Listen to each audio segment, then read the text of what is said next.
Good morning. I am Sherrie Snipes-Williams. I am the Chief Executive Officer of Charleston Promise Neighborhood, and I'm here today to tell you about our work and to talk about collaboration and how collaboration has helped to form Charleston Promise Neighborhood, but more importantly, how collaboration will help sustain our work. But first, let's define collaboration. Collaboration is a mutually beneficial, well-defined relationship between two or more partners, all focused on the same common goals. We were formed by key partners, which include the Charleston County School District, the City of Charleston, the City of North Charleston, and Charleston County Council. This is important because the formation of Charleston Promise Neighborhood was the first time that these four partners came together on a project that included key leadership from these entities, but that also included funding. Never in the history of Charleston had these organizations come together in that particular way. A funny story is the mayor of Charleston, Mayor Riley, who's been, I think he's the longest serving mayor in the country. He's been the mayor for over 40 years. Helped to conceptualize Charleston Promise Neighborhood. But he needed a local champion. And that champion that he approached was Bill Hewitt. He was a retired business executive. He had been the chair of a number of nonprofit boards of directors. He was a local philanthropist and was very involved in the community. When Mayor Riley asked Bill to chair the Charleston Promise Neighborhood, Bill said, "You got to be kidding. There is no way I will chair an effort like this that would involve those four partners because they don't have a history of working collaboratively." But Bill said, "I'll tell you what, if you get all four of them to come together with 3 years of seed funding and get their mayors or their lead representatives to serve on the board of directors, I'll chair." Bill walked away laughing. He talked to his wife. His wife said, "You're crazy." And his wife said, "You need to pray to God if you want this to happen." So Bill prayed. All four of them came together. Thus, that's one form of collaboration that happened.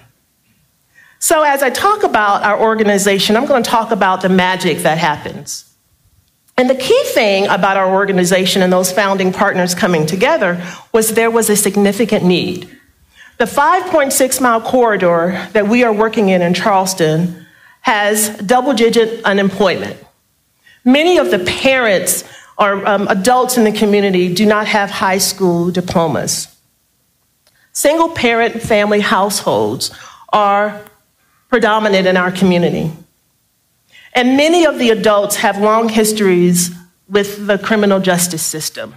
So there are lots of things in the community that we can debate on. Where do we start first? What should we focus on next? But the one key thing that is indisputable is that education is the center of the community and can help turn all of these challenges into tremendous opportunities. The other thing that was a reality is that the schools in this community have been underperforming for generations. So we started our work in 2010. After a delegation that was led by the superintendent of Charleston County Public Schools took a group of folk, actually the delegation that was led by the superintendent of Charleston County Schools went to visit the Harlem Children's Zone in New York and learned about their work in neighborhood transformation and in transformation of the education system. The folks that went on that visit came back awfully excited, but realized that Charleston, South Carolina is nothing like New York. Things that happen in New York don't happen in Charleston, South Carolina, nor how they reveal themselves. But there was an interest in taking some of those lessons learned and replicating the things that were relevant in Charleston.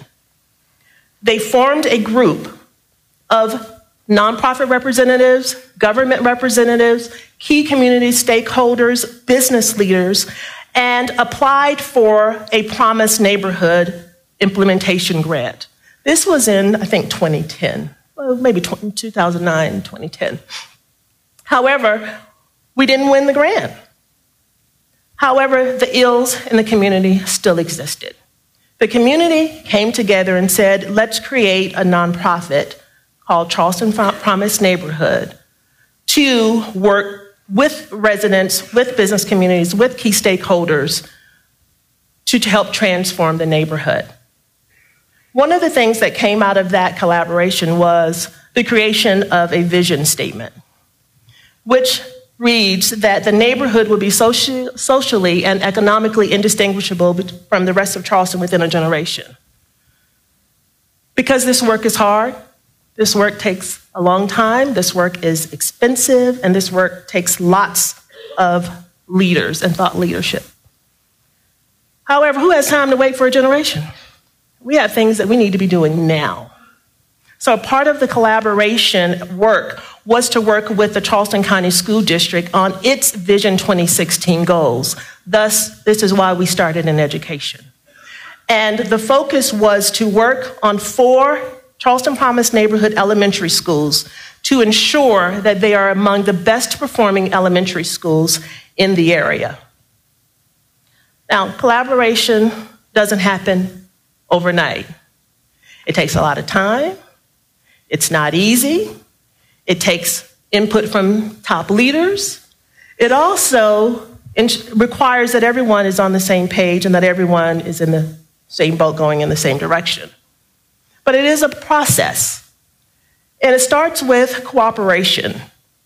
When the superintendent of Charleston County Schools took the delegation to New York to learn about the Harlem Children's Zone, that was in 2008.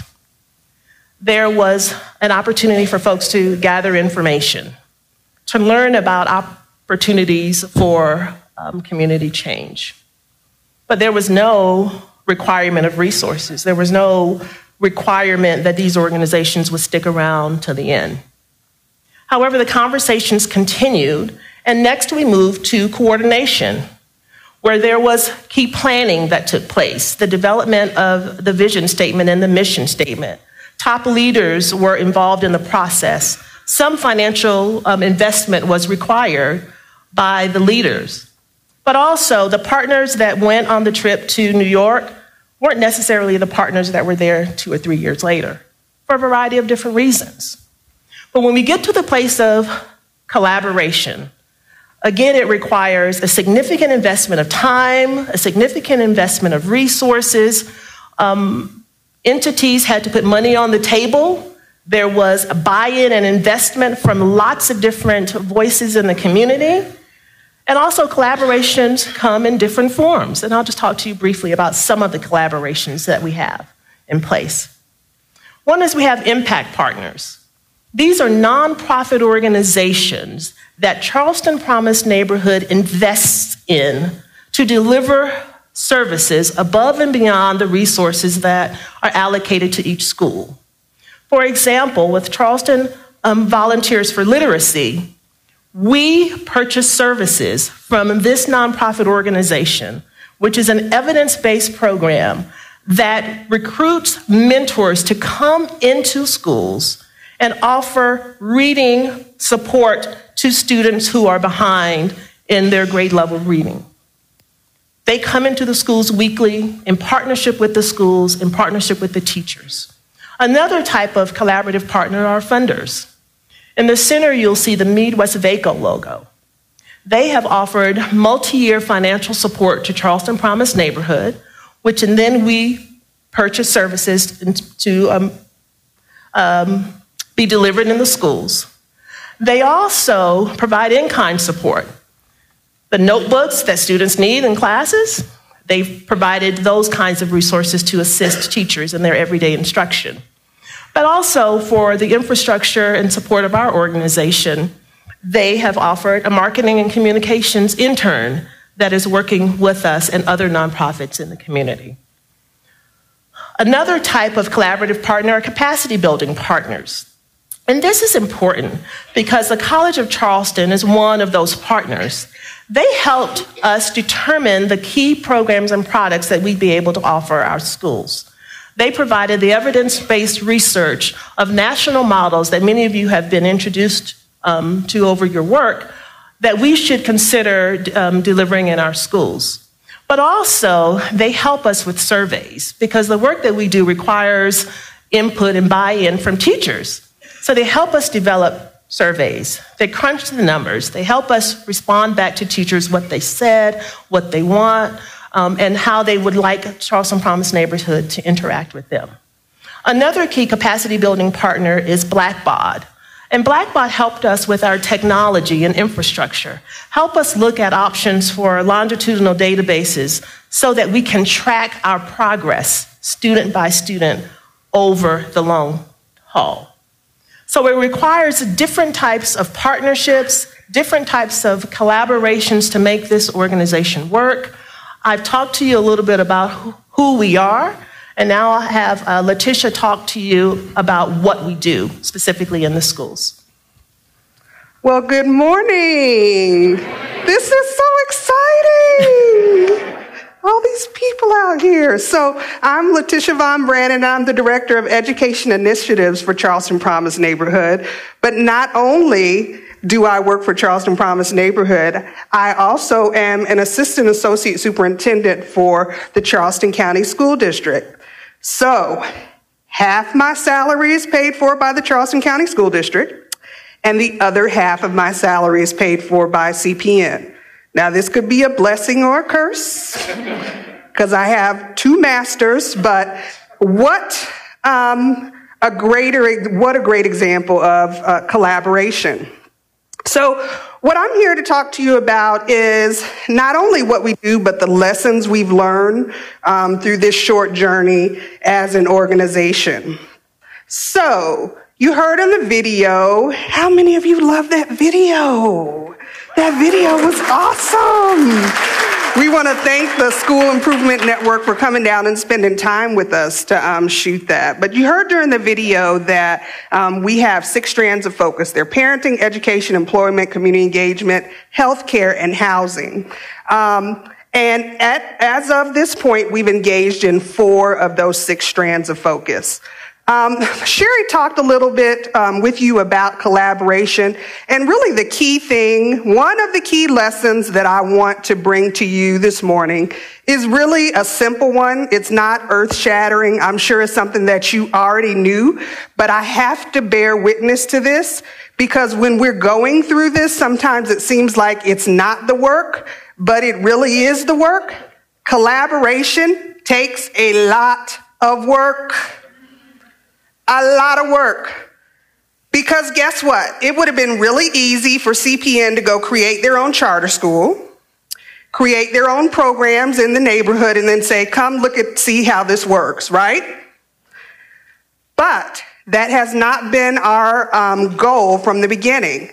The goal has been to create a model that's sustainable, that's replicable, and that can be brought to scale. The other philosophy that we believe in is that we buy, not build services. There are existing resources in the community that can be utilized, and they need help bringing their services to scale. And so we partner with those resources in the community.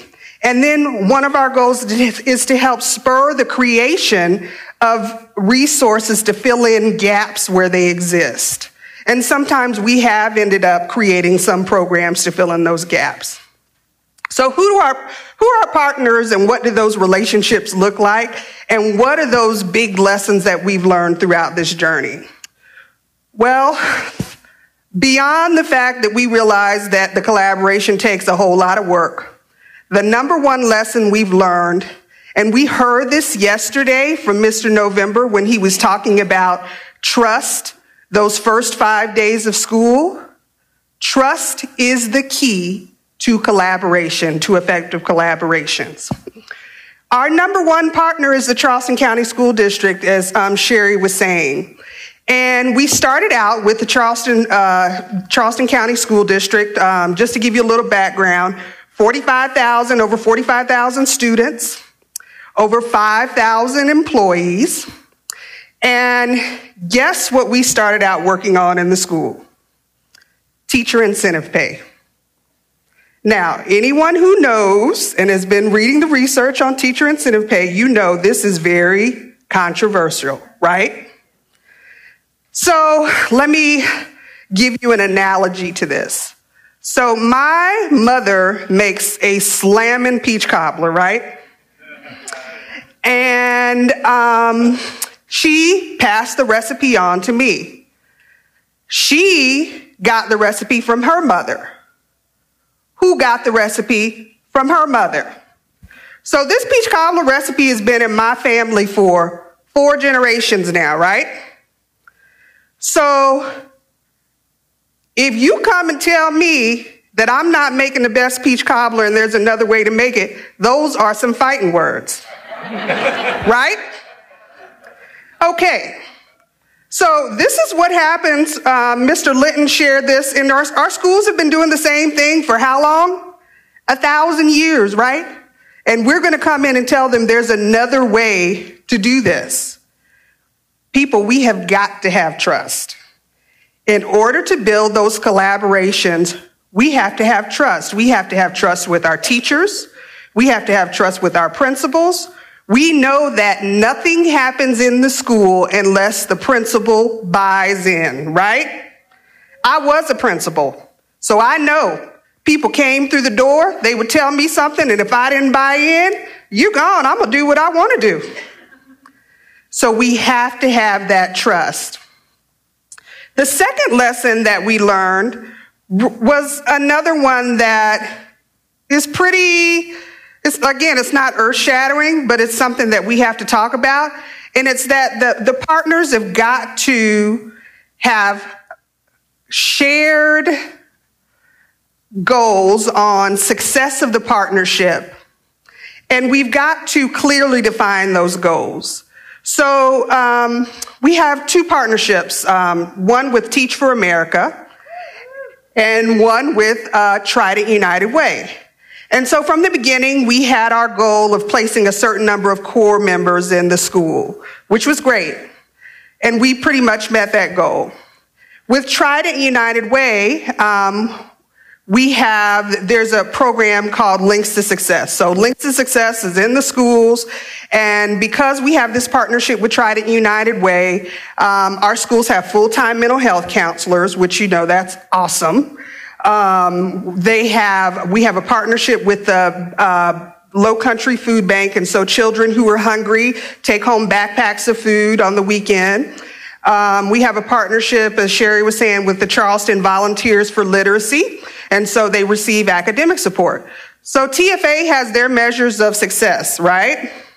The Trident United Way has their own measures of success. But as a collective collaboration, we've got to come together to determine what success looks like for our organizations that are paired together. And so we've learned this lesson the hard way, that we've got to come together. We've got to talk about what are the measures of success and the goals of the partnership. Another lesson that we've learned is another one, which is, again, pretty simple, but sometimes we don't think about it. Additional resources require additional responsibilities. And sometimes schools don't like to hear that. Just have to be honest with you on that one. Our schools have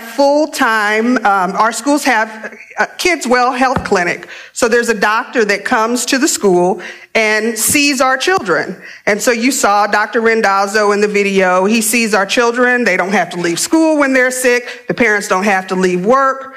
But the bottom line is systems have to be set up in the school to make sure that the kid gets the intervention that they need. And not only with the Kids Well Health Clinic, but with all the other resources that we're bringing into the school. And then the final lesson that we've learned is the right people have to be at the table. You saw our Community Engagement Council and how we have community members that come together to help drive change in the community. But if we don't have the right people at the table, it's just going to be a series of meetings.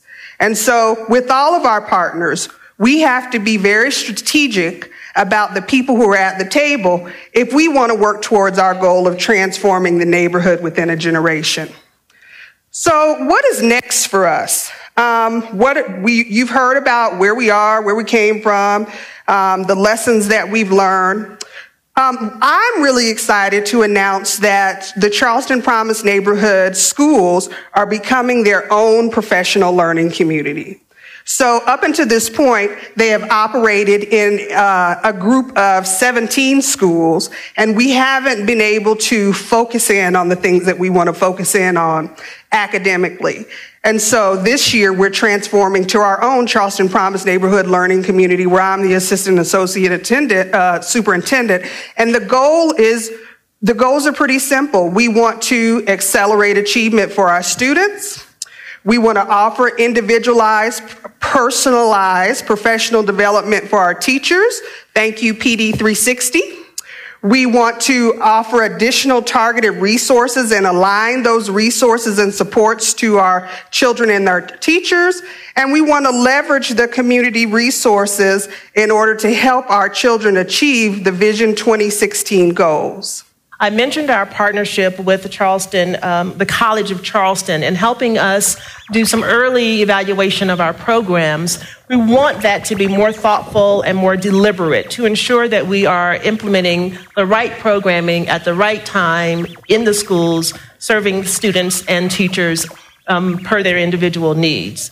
We're also reaching out to other partners in the community, including the Citadel, enhancing our partnership with Blackbaud, leveraging on some volunteer resources that are in the community with some skilled statisticians, if you will, and other kinds of experts to help ensure that we are tracking appropriately and also communicating to you and to others in the community our impact. But also when programs aren't working towards accelerating student achievement, knowing when to cut those programs and figure out how to replace those resources.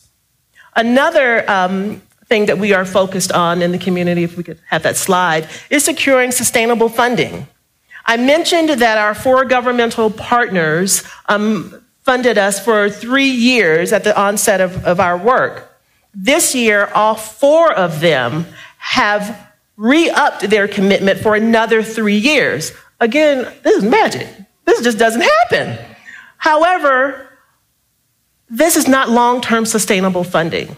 So how do we bring others to the table? How do we bring other foundations? How do we leverage individual donors to our work?